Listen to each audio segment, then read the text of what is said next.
तोपों से तलवार भिड़ी वो दौड़ सुनाता हूँ, रणबांकुरे शेर की कहानी सुनाता हूँ। आज 23 सितंबर है और ये कोई आम दिन नहीं है। आज ही के दिन करीब 102 साल पहले भारत के रणबांकुरों ने इजराइल को आज़ादी दिलाई थी। जी हाँ दोस्तों, आज हम आपको ऐसे युद्ध के बारे में बताएंगे जिससे हर भारतीय का सीना गर्व से चौड़ा हो जाएगा। ये युद्ध कोई आम युद्ध नहीं था। इस युद्ध के बाद दुनिया भर में इस युद्ध में किए गए शौर्य की चर्चा आज तक होती है। वो अलग बात है कि भारत में ये इतिहास गायब है, पर इस युद्ध के चर्चे आपको इजराइल और ब्रिटिश इतिहास की किताबों में आज भी मिल जाएंगे। ब्रिटिश इतिहासकारों व रक्षा विशेषज्ञों ने यहाँ तक कहा कि ऐसा युद्ध ना तो आज तक हुआ और ना कभी होगा। सबसे बड़ी बात, ये युद्ध भारत में नहीं बल्कि 7 समुंदर पार था, लेकिन उस युद्ध में महागाथा भारतीय रणबांकुरों ने लिखी थी। इस युद्ध की सबसे अद्भुत बात जो थी वो जहां हाइफा पर पहले से कब्जा जमाए हुए ऑटोमन सेना के पास मशीन गन, तोपों जैसे हथियार थे और भारत के रणबांकुरों के पास सिर्फ और सिर्फ उसके वफादार घोड़े और तलवारें थी।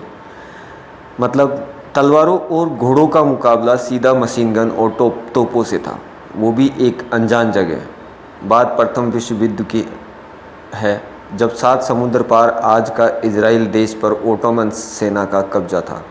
ओटोमन सेना में जर्मनी, हंगरी, ऑस्ट्रिया जैसे देश सम्मिलित थे और इस सेना ने पिछले 400 साल से इजराइल के मुख्य शहर हाइफा को समुद्र के किनारे बसा है,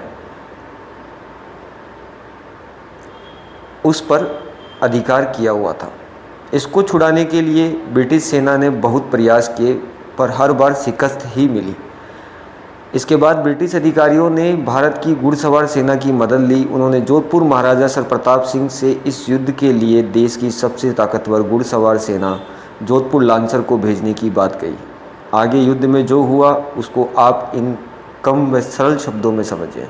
सबसे बड़ी बात, ये जंग प्रथम विश्व युद्ध में राजपूत रणबांकुरों और ऑटोमन सेना के बीच लड़ी गई थी। इसी युद्ध की वजह से इजराइल आज भी एहसान मानता है जोधपुर लांसर के राजपूत रणबांकुरों का, जिससे आज भारत और इजराइल के रिश्ते इतने ज़्यादा मजबूत हैं। ये विश्व की पहली और आखिरी जंग थी जिसमें तलवार भालों से सुसज्जित घुड़सवार सेना का मुकाबला ऑटोमन सेना की मशीन गन और तोपों से था।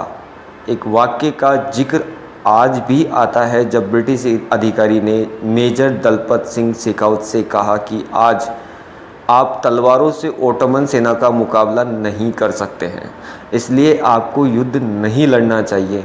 तो दलपत सिंह जी ने कहा, हम राजपूताने के रणबांकुरे हैं, एक बार युद्ध के मैदान में आने के बाद वापस नहीं जा सकते। अब जो होगा वो युद्ध करके ही होगा।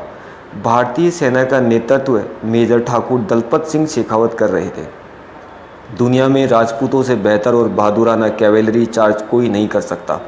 राजपूतों में भी मारवाड़ के राजपूत से बहादुर कैवेलरी चार्जर नहीं हुए हैं आज तक।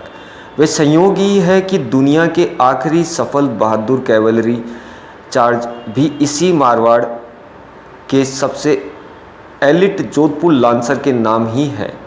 मैसूर लांसर संयोगात्मक रोल में थी। सिर्फ 1 घंटे में मारवाड़ी राजपूत शेरों ने 400 साल से गुलाम हाइफा शहर को दुश्मनों से आज़ाद करा लिया था। इस युद्ध में 900 भारतीय सैनिक व 60 घोड़े वीरगति को प्राप्त हुए थे। इन्हीं की याद में दिल्ली में हाइफा चौक का निर्माण किया गया। भारतीय सेना के करीब 1350 ऑटोमन सैनिक व 36 आधिकारिक बंधक बनाए गए थे। आज भी इस युद्ध की याद में इजराइल में हाइफा डे मनाया जाता है, जिसमें भारत से भी शहीदों के परिवारजन या जोधपुर राज्य के वर्तमान महाराजा गज सिंह जी श्रद्धांजलि देने जाते हैं।